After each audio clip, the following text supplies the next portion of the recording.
I think we have to start thinking, we have to start planning societies that work better in general for a society which has many more older people.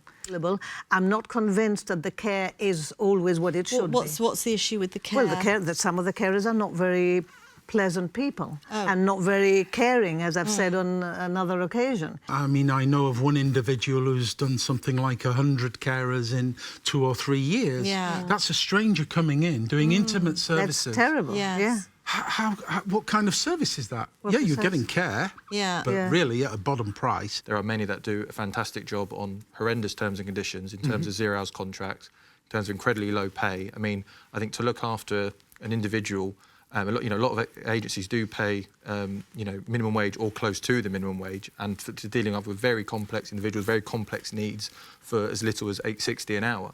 You've got to look at why people would want to become a carer. Now, if you're paying the minimum wage, clearly they're looking for a job. And some people who get involved in caring, they see that as an opportunity to get into the job market and might not necessarily have thought, oh, I really want to be a carer. I don't have a vocation for that, but they might see it as a stepping stone to getting into the job market, getting some experience in work and so on. Because they don't need any qualification or any kind of training. Exactly. There is elder abuse. It is real.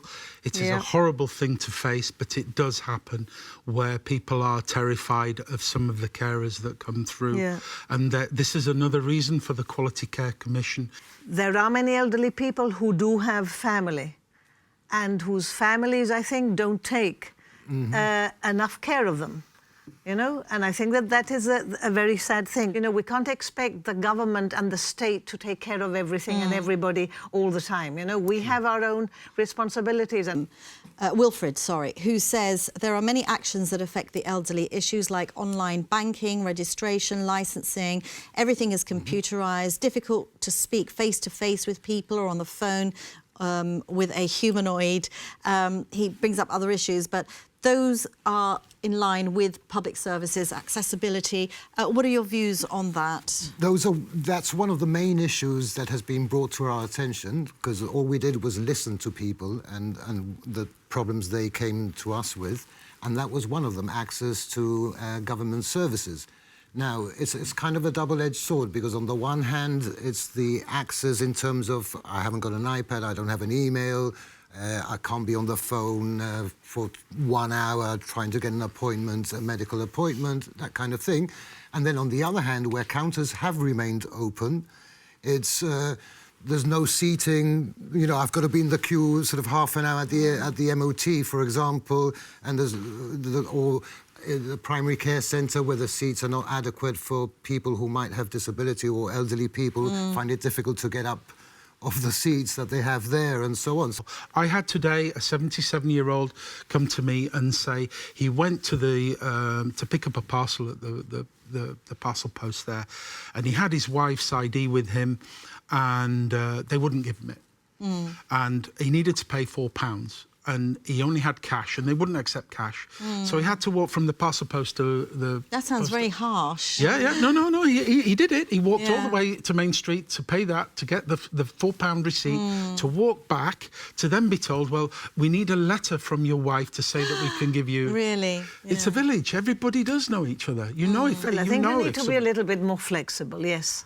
Definitely a little bit more flexible. A little bit more flexible, and not just make everybody jump through the hoops, no matter what. We have parking bays for loading and unloading. Well, precisely. I was Could just we thinking not have that. at least one at the estates, at the government estates, specifically for families? families? Wouldn't be so difficult, except that you'd get somebody who would park loading and unloading their elderly family members. Yes, there's no reason why. In the same way you have disabled parking, you could have something like that just for helping, you know, it could be part of the loading and unloading, you know, but that could be used by absolutely. There are an things elderly that can be done. Their main problem is communication at the counter. What plans are there to tackle this? Quite a basic A very good point problem, as well. and a very this is good one, why I said at the beginning you cannot generalise, because there's pensioners of all types, and there's people from different ethnicities who might not even be able to speak English properly. Sometimes they get treated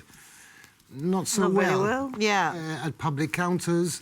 But it wouldn't, again, you know... How do we... But it's not so difficult overcome either. that? Well, how would we overcome well, that?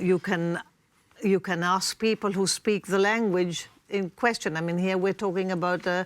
is it specified? Moroccan. Moroccan? Yeah. I mean, there are plenty of Moroccans here who I'm sure wouldn't mind... I mean, you could employ them. Yeah.